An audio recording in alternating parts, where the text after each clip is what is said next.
Selamat malam, Bro Gias. Selamat malam, Bro Ivan. Selamat malam, Pak. Malam, Silakan, Pak. malam, malam, Bro.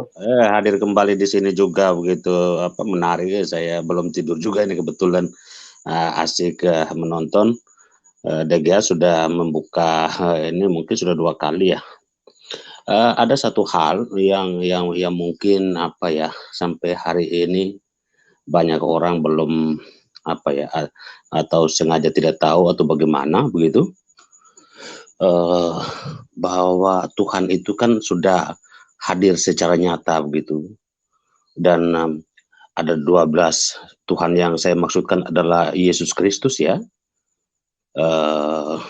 dan ada 12 murid uh, yang menyebar ke seluruh penjuru dunia untuk menceritakan tentang sosok yang satu ini begitu ya. Dan dari cerita lisan tentang sosok Yesus ini kemudian oleh para rasul dan para murid-muridnya ya, dalam konteks mewartakan atau membawa kabar tentang Yesus ini, kemudian tidak hanya lisan yang mereka ceritakan, tapi ada catatan-catatan begitu, dan kemudian dari catatan itu dikumpulkan ya beratus-ratus tahun oleh apa namanya bapak-bapak gereja, lalu melakukan riset yang mendalam dengan berbagai metode dari berbagai sudut pandang ya. Mungkin Bro Ivan kalau bisa kebetulan yang menonton ini juga awam Katolik begitu. Coba disampaikan apa sih yang dimaksud dengan konsili itu. Konsili, coba buka kamus bahasa Indonesia, arti dalam bahasa Indonesia itu kan musyawarah apa ya, kalau dalam gereja Katolik di tingkat yang paling bawah itu musyawarah pastoral gitu ya, atau di tingkat keuskupan namanya apa, kemudian di tingkat para uskup itu apa gitu. Nah ini kan musyawarah tertinggi yang membicarakan tentu hal-hal yang strategis, hal-hal yang prinsip sehubungan dengan dogma atau ajaran gereja ya, mula-mula ajaran tentang Yesus itu sendiri begitu kan. Itu yang menjadi problem sampai hari ini, sehingga banyak orang hanya mengutip atau mengambil sari dari cerita satu atau dua orang, padahal ya rasul dan murid-murid ya, para rasul itu sudah menyebar ya, dan mereka adalah tokoh-tokoh penting ya dalam sejarah gereja mula-mula begitu, bahwa ia mengumpulkan semua teks-teks tertulis dari kabar atau pewartaan tentang Yesus itu dilakukan oleh para uskup atau para kardinal, pimpinan gereja mula-mula, pimpinan gereja Katolik ya, dari seluruh penjuru dunia begitu. Nah inilah yang kemudian kalau siapa yang membantah tentang apa yang tertulis di situ ya, atau mereka mungkin punya hak, karena kita tidak pernah melarang juga mereka untuk menafsirkan ya, tetapi buat kita sebenarnya kan ya apa yang sudah ditulis itu tidak perlu ditafsirkan lagi begitu, karena sudah jelas, karena itu simpulan dari catatan-catatan yang sudah dilakukan penelitian, sudah dilakukan pengkajian, sudah ditafsirkan mana-mana yang apa namanya inti dari pengajaran atau inti dari bagaimana menceritakan tentang tokoh Yesus dan apa yang dikatakan oleh Allah Bapa itu sendiri begitu ya, kepada kita begitu. Jadi ya, sehingga sampai hari ini banyak problem begitu. Nah ketika kita bertanya induk dari gerejamu mana begitu kan, kalau kita jelas kan gitu ya, gereja Katolik sangat jelas begitu, dan sampai hari ini belum ada yang klaim juga begitu. Hanya ketika dunia ini semakin apa ya, semakin jauh, mungkin semakin dekat dengan penantian kehadiran Tuhan Yesus yang kedua kalinya ke dunia, ya, ketika gereja membukakan jendela atau membukakan pintu buat orang-orang yang apa yang bukan karena sengaja meninggalkan gereja Katolik atau tidak mengakui pengajaran gereja Katolik, untuk mengenal gereja Katolik. Lalu banyak juga yang mengklaim dirinya sebagai sumber kebenaran dan menganggap gereja Katolik itu adalah gereja iblis atau apapun namanya begitu. Tetapi kita tidak bisa memungkiri sejarah gitu. Jadi kita berharap ilmuwan atau teolog-teolog mestinya harus belajar, ya, harus mencari tahu data-data otentik dari pemilik kitab suci itu sendiri begitu. Itu baru lebih fair, ya, lebih lebih bijaksana, lebih arif begitu. Ya, sebab ketika bertanya kepada saya atau ke Bro Gea atau ke Pak Bro Ivan, ya, itu hal yang tidak mungkin. Tapi ketika ditanya kepada pimpinan gereja, lalu apakah pimpinan gereja mau menjawab pertanyaan-pertanyaan yang sudah 2000 tahun atau 1500 tahun berlalu yang menjadi perdebatan, semua jawaban sudah selesai? Ya, gereja Katolik sudah mengunci jawabannya melalui ayat-ayat yang ditetapkan yang dikanonkan dalam kitab suci itu sendiri. Yang kedua, gereja Katolik sudah mengunci dengan tradisi lisan dan magisterium sebagai sistem pelapisan iman yang menceritakan tentang kehadiran sosok Tuhan Yesus, Tuhan Allah sendiri yang menjelma, yang menunjukkan jati dirinya karena Dia menciptakan manusia di awal sesuai dengan gambar dan rupanya, dan untuk meyakinkan bahwa benar Dia manusia segambar dengan Dia, tidak bisa Dia menunjukkan sesuatu yang lain kecuali sesuatu yang sama seperti manusia. Ya, itulah keyakinan kita. Jadi Katolik ya tetap satu, kudus, ya, dan apostolik. Mengapa gereja Katolik disebut kudus dalam Sadat Para Rasul itu? Gitu. Karena cerita tentang kekudusan, tentang keilahian, tentang Tuhan, ya, dan gereja itu sendiri didirikan oleh Tuhan Yesus, maka dia disebut gereja yang kudus, begitu ya. Bagaimana mungkin tentang keilahian, ya, cerita tentang Tuhan lalu dia tidak kudus? Itu kan hal yang tidak mungkin, begitu, dalam pemahaman yang sederhana atau logika sederhananya, begitu, ya kan? Dan tidak ada dua gereja yang didirikan Tuhan Yesus, ya kan? Hanya satu, ya, sejak awal, ya, sampai sekarang dan sampai nanti, begitu. Karena Dia sendiri sudah sudah mengatakannya. Dia sudah mengikat, ya, tentang apa yang harus dilakukan di dunia dan yang di surga, begitu. Apa yang kuikat di dunia ini akan terikat juga di surga, begitu. Jadi kita di Katolik tidak pernah mengajarkan untuk menghafal ayat-ayat, ya, begitu. Tapi bagaimana melaksanakan, ya, atau mengamalkan ayat-ayat itu atau pengajaran gereja itu, ya, dalam konteks kehidupan keseharian, ya, baik dalam keluarga kecil maupun di tengah-tengah masyarakat, begitu. Karena itulah pengajaran gereja tentang Injil atau tentang Tuhan Yesus itu sendiri, gitu. Jadi ya, tapi saya buka secara terang benderang, dan kita harapkan kami mungkin hanya dari sisi Katolik awam mungkin hanya bisa memberikan komentar-komentar seperti ini, tetapi untuk menunjukkan data-data, ya, saya juga berharap Bro Ivan, Bro Gea bisa menampilkan data-data pembanding yang otentik, ya, sehingga fakta-fakta ini bisa diluruskan dengan baik, ya, karena sampai hari ini channel kita baru sedikit. Saya kebetulan juga mengikuti seperti DKC, hanya bisa memberikan tanggapan atau komentar-komentar seperti ini, ya. Teman-teman lain silakan menunjukkan dengan data-data otentiknya, begitu. Tapi kalau diizinkan untuk berdebat dengan siapapun, kita juga siap untuk berdebat. Tapi untuk apa berdebat, ya kan? Kita berdebat dengan cara yang elegan seperti ini, begitu.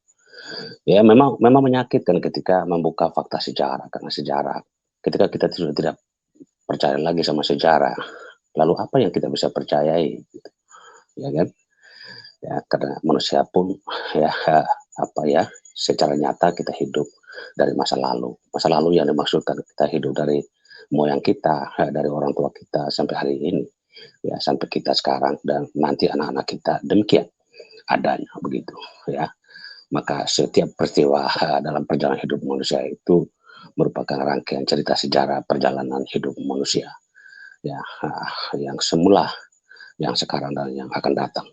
Dan fakta-fakta seperti inilah ya yang tidak bisa terbantahkan. Maka sosok Tuhan Yesus ini adalah sebuah fakta dan semua orang bisa ya melakukan studi atau bisa melakukan riset ya, tapi ada riset yang hasilnya sangat dangkal, tapi ada riset yang hasilnya ya sangat menakjubkan ya, untuk memberikan jawaban kepada semua orang tentang sosok yang satu ini, karena dialah satu-satunya Allah yang hidup begitu ya. Dialah Allah Putra, dialah Allah Roh Kudus, dialah Tuhan yang Maha Esa itu. Ya, mungkin ini dulu komentar saya, Bro ya. Bro ya, selamat malam. Ya, terima kasih. Saya kembali, Bro ya. Terima kasih. Ya. Baik, terima kasih Pak Narton. Ini sangat menguatkan kita. Ya, apa yang disampaikan oleh Pak Narton itulah yang kami upayakan dan kami usahakan untuk menyampaikan materi-materi ini ya. Dan tanggapan-tanggapan yang kami gunakan sebenarnya ada sumber-sumber bukunya juga ada ya. Maka Bapak Ibu juga boleh ya ketika misalnya kami menyampaikan sesuatu, tanyakan saja. Nanti kita akan beritahu bukunya. Silakan dibeli ya Bapak Ibu. Penerbit Canisius itu banyak juga menulis buku tentang sejarah gereja. Termasuk yang paling dipakai saat ini itu penulisnya dari Romo Edi Kristianto OFM. Kemudian Romo Magni Suseno. Kemudian ada beberapa, misalnya adalah Monsinyur Pidiarto. Itu ada seri-seri menjawab atau mempertanggungjawabkan iman Katolik. Bahkan ada seri di mana ada pertanyaan terkait dengan iman rasuli atau syahadat para rasul, ya. Itu ada seri-serinya. Jadi Bapak Ibu kalau mau mendalami, itu banyak sekali buku-buku itu. Termasuk tentang pemahaman sola scriptura ini. Ada juga pembahasan terkait itu. Ya, itu membahas soal konsili, soal ajaran-ajaran yang ada ya, yang mendampingi kitab suci atau yang beriringan bersama dengan kitab suci, yaitu tradisi suci para rasul itu. Ya, seperti yang disampaikan oleh Pak Narton tadi, memang kalau kita bongkar sejarah itu yang menyakitkan kalau kita menyampaikannya. Ya, tadi di awal saya berikan alasan Pak Narton, kenapa saya mengangkat ini. Ini sebenarnya kan ranahnya itu sebenarnya kita itu seperti mengurusi orang lain. Tapi karena saya menemukan jurnal tulisan dari buku ini Pak Narton, jurnal ditulis oleh seorang yang katanya teolog sih ya. Dan isinya itu salah paham atau pahamnya yang salah tentang Katolik. Nah, itu yang membuat saya menanggapi. Ditambah dengan channel YouTube yang semakin hari semakin banyak menanggapi dan memberi informasi tentang Katolik dengan cara yang salah. Itu penyebabnya sebenarnya. Kalau mereka nggak bahas-bahas, saya diam aja. Saya justru akan membahas soal iman Katolik. Ya, karena saya ini adalah background-nya seorang katekis, seorang guru agama, maka seharusnya saya menjelaskan iman Katolik. Tapi karena mereka lebih jauh masuk ke dalam iman Katolik, ya saya juga harus sesuai dengan tanggung jawab saya, yang adalah juga kita semua ya Bapak Ibu di dalam dokumen Konsili Vatikan kedua. Kalau Bapak Ibu baca dokumen itu ada namanya itu kerasulan awam, yaitu namanya Apostolicam Actuositatem. Di situ dijelaskan bahwa awam pun boleh merasul. Ada banyak hal dengan kesaksian hidup, dengan menjadi pewarta, ya, dengan menjadi pendialog atau kita terlibat dalam masyarakat. Ada banyak hal yang bisa kita lakukan. Dan yang saya pilih adalah saya di zaman milenial ini, kebetulan saya juga umurnya masih umur milenial ya. Maksudnya umur saya mungkin bapak-bapak yang hadir di sini lebih tua daripada saya. Nah, maka saya memilih untuk di zaman milenial saya melihat ini kesempatan untuk kita untuk mencoba meluruskan selama ini yang menjadi kesalahpahaman dari orang-orang non-Katolik tentang Katolik ini. Salah satunya yang saya lakukan adalah ini. Dan apa yang saya sampaikan, Bapak Ibu bisa cek di buku-buku yang saya sebutkan tadi, termasuk yang ditulis oleh Romo Pitt, mempertanggungjawabkan iman Katolik. Kemudian ada pertanyaan terkait syahadat, silakan buku-bukunya itu kalau tidak diterbitkan oleh Obor, ya, itu diterbitkan oleh Canisius. Ataupun dulu ada penerbit yang namanya Fidei Press. Kalau Bapak Ibu misalnya membeli juga bukunya Scott Hahn, ya kebetulan saya punya beberapa, yaitu Rome Sweet Home, di situ juga bisa menambah khasanah pengetahuan kita. Karena sekarang ini Scott Hahn itu kan dia menjadi seorang dosen di salah satu universitas milik Fransiskan, ya. Nah, ada juga Kate Nestor, ya, misalnya itu banyak buku-buku mereka. Itu bisa menjadi panduan bagi anak-anak muda terutama dan Bapak Ibu semua untuk membekali anak-anaknya. Begitu kira-kira Pak Narton, mungkin Pak Ivan nanti memberi tanggapan juga. Mungkin saya nambah dikit, Bro ya. Ya, silakan Pak. Apa yang disajikan Bro ya itu diteruskan ya. Diteruskan karena itu salah satu bentuk untuk memberikan jawaban sekaligus edukasi kepada awam Katolik juga begitu kan. Tapi yang penting memang kita mengikuti semua perkembangan di media ya, terutama YouTube gitu, yang mendiskredit atau yang mencoba untuk kalau bahasa orang kampung kan paling sederhana, ini kan sebenarnya mencederai perasaan umat atau gereja Katolik gitu sebagai pemilik tunggal kitab suci ya yang dikanonkan itu gitu. Karena itu memang kita harus tegas bahwa gereja Katolik lah pemilik kitab suci itu ya, begitu ya. Kenapa? Karena melalui bapak-bapak gereja itu. Nah, bapak-bapak gereja itu siapa gitu ya, atau ada pihak lain ya yang menyebut dirinya bapak-bapak gereja. Bapak-bapak gereja yang dimaksudkan adalah uskup-uskup, itu kardinal-kardinal atau pastor-pastor yang diundang ya, mulai dari ya peristiwa konsili pertama sampai dengan yang terakhir begitu ya, gitu. Apalagi ketika kita berbicara soal mengkanonkan kitab suci begitu ya.